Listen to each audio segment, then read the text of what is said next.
Muy buenas noches, amigos de la vida. Un video más, un programa más de psicoanálisis, respuesta necesaria, enfrascado ahora en los temas de las diferentes etapas freudianas, en lo que es la vida del ser humano de los primeros años, la etapa oral, la etapa anal y la etapa genital. Previo a la genital, hoy vamos a tratar el erotismo uretral. Comenzamos. La aparición del erotismo uretral infantil se halla tan íntimamente entrelazada con el erotismo genital infantil que no es mucho lo que se puede decir a su respecto antes de que nos ocupemos de la genitalidad infantil. Como les digo, vamos hacia la etapa genital. En etapas posteriores, sin embargo, aparece a menudo como un oponente pregenital de la sexualidad genital auténtica. El niño erótico uretral se da cuenta necesariamente de la diferencia entre los sexos en relación con la micción. El erotismo uretral por ello aparece frecuentemente combinado con el complejo de castración. Es por eso que estamos agregando este interesante capítulo de erotismo uretral por el complejo de castración. El fin primario del erotismo uretral es naturalmente el placer de orinar, pero hay también un placer uretral de retención de carácter secundario, análogo al placer de retención anal que estábamos hablando en el anterior, y conflictos que giran alrededor del mismo.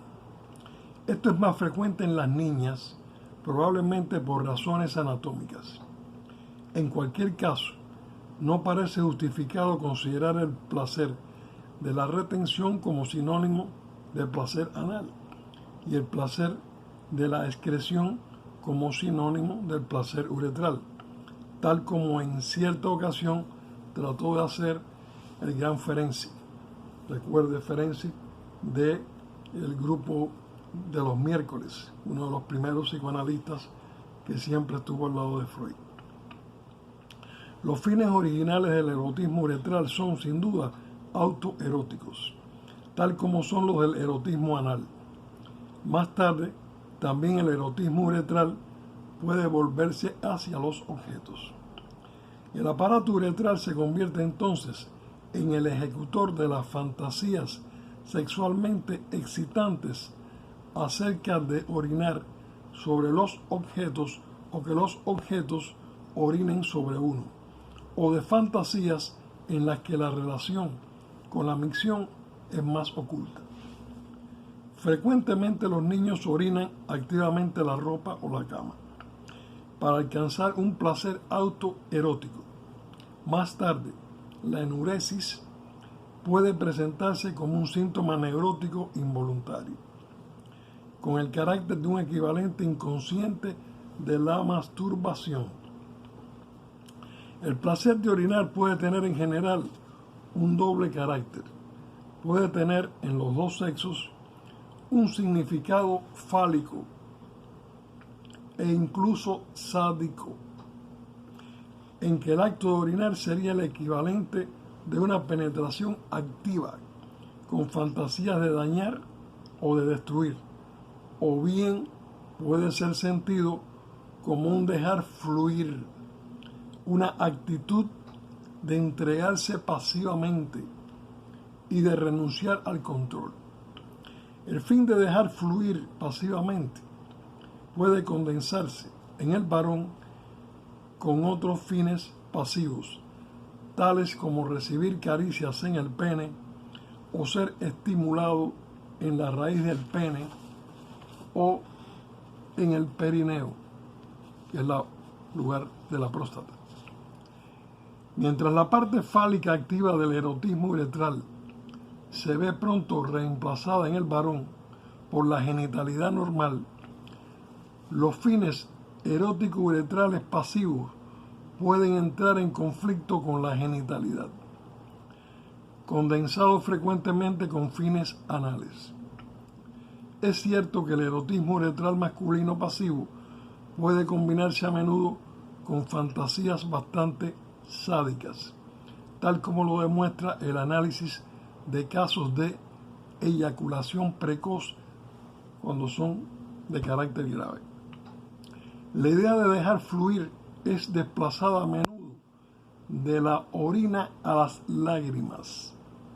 En la mujer, las dificultades erótico-uretrales tardías expresan la mayor parte de las veces conflictos que giran alrededor de la envidia del pene. Acá apareció aquí ya la envidia del pene.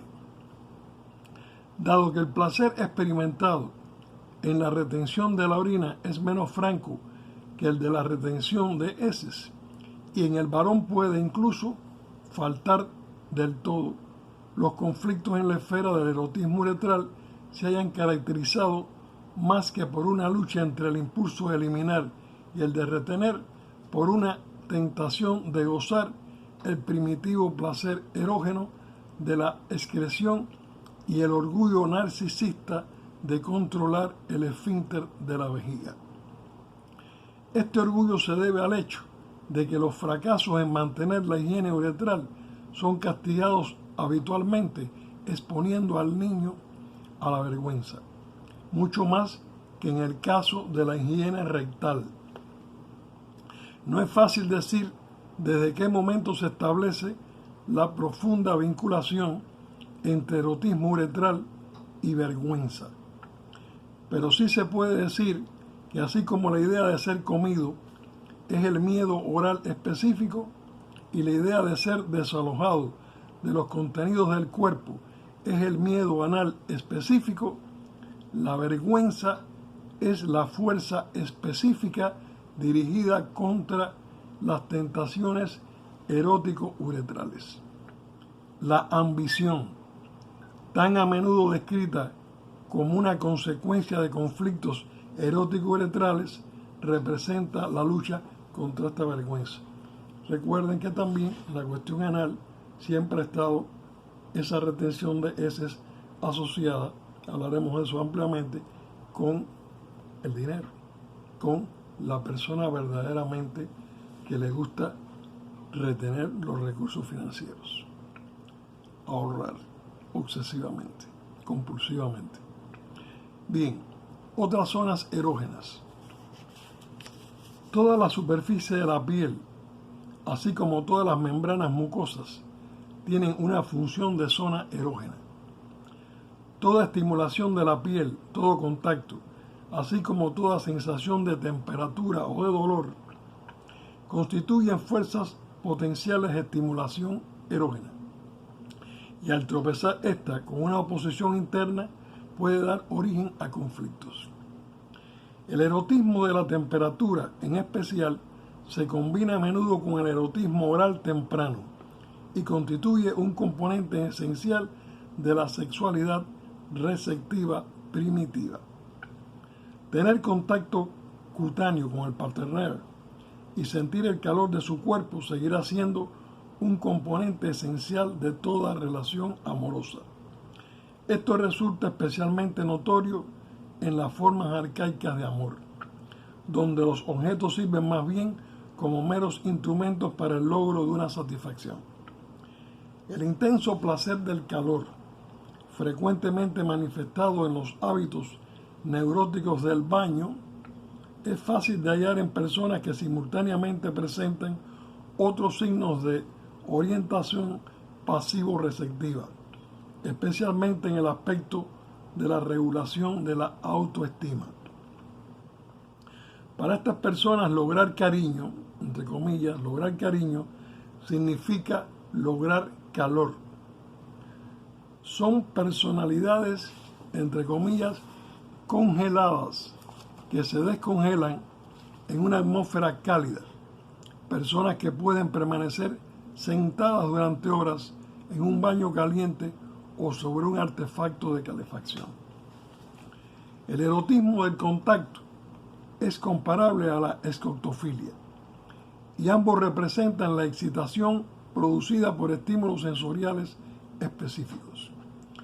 Una vez alcanzada la primacía genital, estas estimulaciones sensoriales tienen la función de promotores de la excitación y desempeñan el correspondiente papel en el placer preliminar. Si durante la infancia han sido objeto de rechazo, permanecerían aisladas, reclamando por propia cuenta una gratificación plena y perturbando con ello la integración sexual. El erotismo del contacto no está forzosamente vinculado a la escoctofilia. Quiero simplemente señalarles la cantidad de elementos que van componiendo nuestro crecimiento emocional, afectivo, psicológico y mental. Por favor, vayan entendiendo cuántos elementos pueden convertirse en cuestiones perjudiciales para el continuo desarrollo del niño. En el caso de un escultor que padecía de inhibiciones neuróticas, se encontró que la base de la neurosis eran temores específicos que se habían vinculado a objetivos del erotismo del contacto.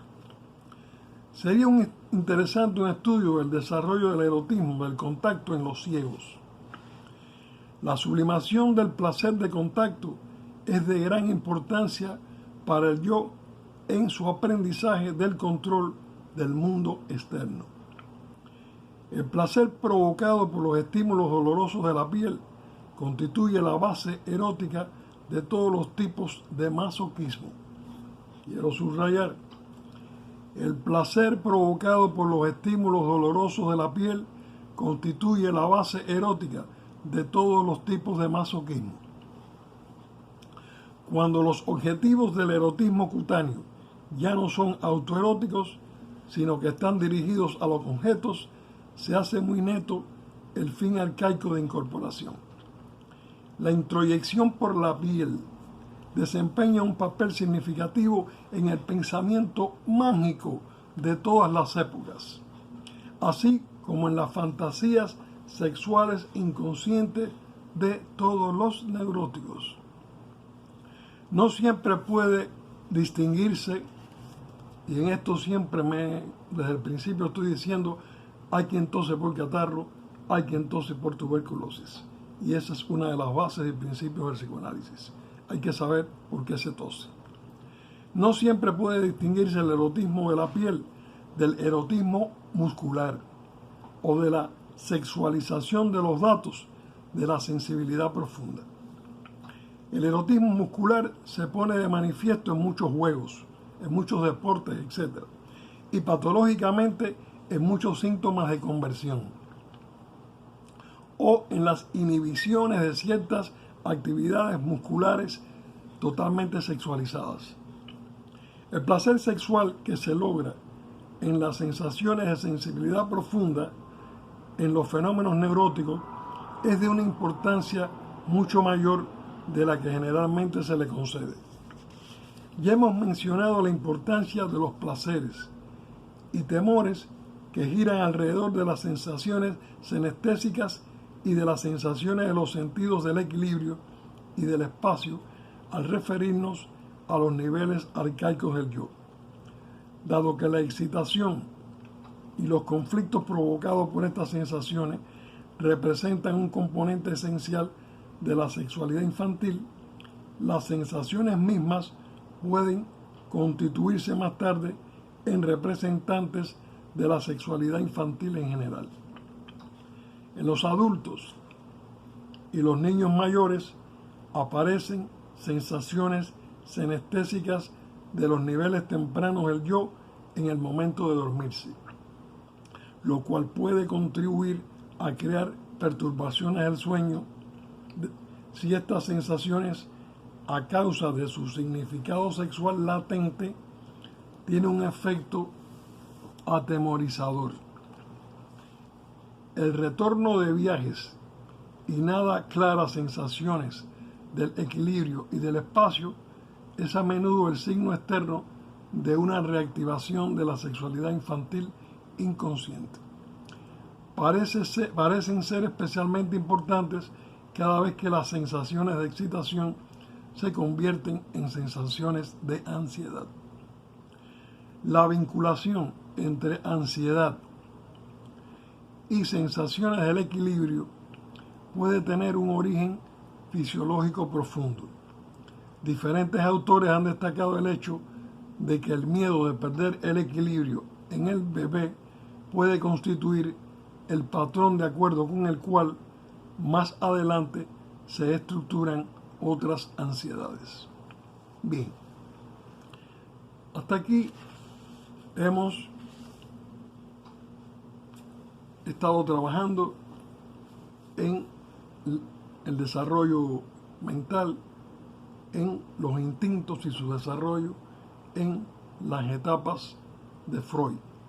Nos vamos encaminando hacia ahora, hacia la etapa fálica, y vamos a ver